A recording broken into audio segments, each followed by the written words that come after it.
were considered like fraud or something like that? Yes, it was mostly fraud. I think I put a post up when I met him asking if a preacher tries to sell you some bottled water and say it's holy water and you buy it, who's wrong? You were the preacher.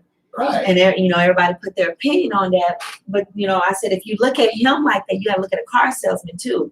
A car salesman can sell you a car and say it's in excellent condition, and then you get the car and it break down as soon as you drive it off the lot. Right. So to me, it's the same type of thing. Like if you stand solid in whatever your faith is, whatever you believe in, whether you're Muslim, Hindu, Christian, Hebrew Israelite, whatever you are, then nobody can manipulate you and swindle you out your money. That's true.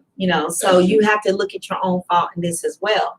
Right. What he did on that part was not necessarily against the law. It was immoral. Right. It was immoral. But it's not the Yeah. court's decision to tell you. If I say, hey, I got this hand sanitizer, you never have to wash your hands again, and you buy it, Right. and it don't do what I said it was going to do, that's really between me and you. It's not their place to punish him for that. Right. That he'll answer to God for that. Facts. But so. Okay. And like we started discussing, I mean, we've had different people of different ethnicities that, similar cases would happen, but I don't think they were given that amount of time. No. You know what I mean? But we do have in the state of California, it was real estate fraud.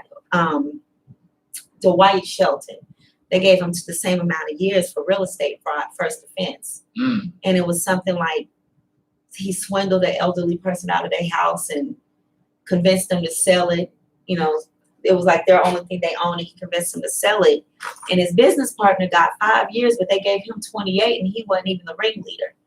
And it's stuff like that I'm trying to bring to people's attention. Like, a lot of times people say, well, it's not, y'all always try to pull the race card or whatever, but you kind of got to look at these discrepancies of how we get sentenced, especially Black men. Not saying Black women don't, because they, Black women, we get sentenced the same way. But, when a guy called me today about eyewitnesses. And I said, I was doing some case research, and I noticed on some cases our eyewitness isn't enough. But on the cases that call fair, that's all they had was an eyewitness, and they took the word for it. But then there'll be another case, you'll look it up, and it'll say, well, just because P.Weezy said he saw me to do this, that's not enough. Right. We need her fingerprints. We need something. DNA, something. But on these cases, that's all you have is hearsay. A person say, yeah, that was the person, and that was good enough for them. Now they're doing life. And even with that young lady that you was telling me, I think they gave her like 20-something years because she knowed about something after the fact, allegedly. Yeah. Yeah, and we can talk more about that in a second. Hello. This is a prepaid debit call from... There's a thick accent. affiliate at the local 8-day detention facility. Years. To accept this call, press 0. To refuse this call.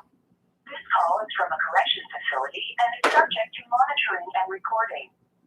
Thank you for using GTL. Good evening, Mr. Shloka. Hi, how are you today? Oh, fine, thank you. I mean, I guess I'm fine sitting in a jail, but I should say fine. I know that's right. So I have you on Playfair Friday today. Sitting in is the host, P. Wells. How you doing? Good morning, good evening.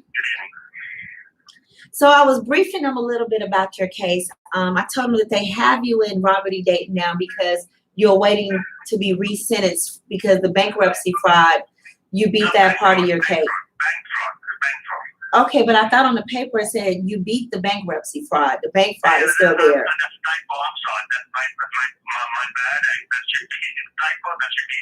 I have beaten bankruptcy fraud, money laundering. Totally 22 counts. I've beaten it, and that has been repeated. And based on the 22 counts of accusation, then I filed for Hyde Amendment attorney fees, and I filed Hyde Amendment attorney fees. Again, I went through a lot of circles. The district court just denied it. Then I took an appeal. Again, they tried to dismiss it.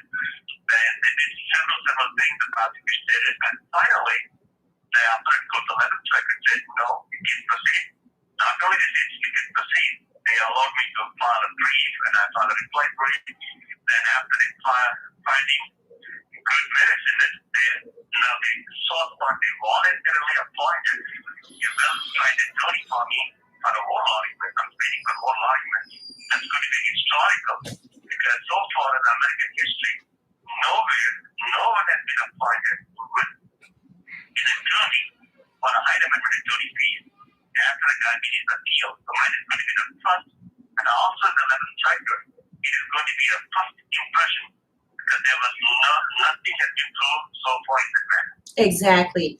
So I have read the package that you sent me with, a little bit of your backstory and what's going on with the case. You have the floor, so I want you to tell our listeners what's going on with you and why you're sitting in prison now. See, basically, to make the story very short, I'm a Hindu high priest. I immigrated to America over 2 decades back with my wife, who was married to me for 35 years. I got 2 beautiful children. My son is a commercial pilot.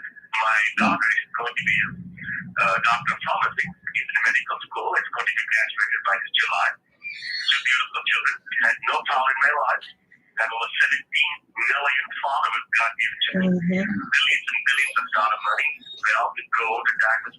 Anything, everything he got. The only one thing which I missed in my life, which I realized after I come back to jail, that I'm not an intelligent man. So I was fighting with morality and reality. I did on the morality side, but I lost on the reality side. So all the problems started actually when I bought a property here in Knoxville, Georgia. It was called Christ Fellowship Church in the 2005 October for $3.8 million. So I gave my personal money over $2.4 million cash. I gave that. And another bank came in the middle. They funded money for it. And it happened to be the bank got belly up in 2008. And it's called a Heaven Trust Bank that failed. The APIC got involved. They auctioned that performing note. That note was bought by a mafia gang. And mafia name is Benjamin E. Hoover. Goes by the name Benny Hoover. That guy is from Cleveland, Georgia. So that guy ended up trying to foreclose my temple's property. So the board members, we fought the bankruptcy protection. We fought, have no idea of law, rule, nothing in the time period. I'm just like an ordinary citizen. So it's something like my experience was falling from the past to the fire. So one by one, when everything got started. Then the bankruptcy trustee got appointed. So that guy started loading millions and millions from them. Then I started fighting against them. So I created a lot of powerful enemies in high places. So it's not that, it's a fear that it's not that the only way that you destroy him is so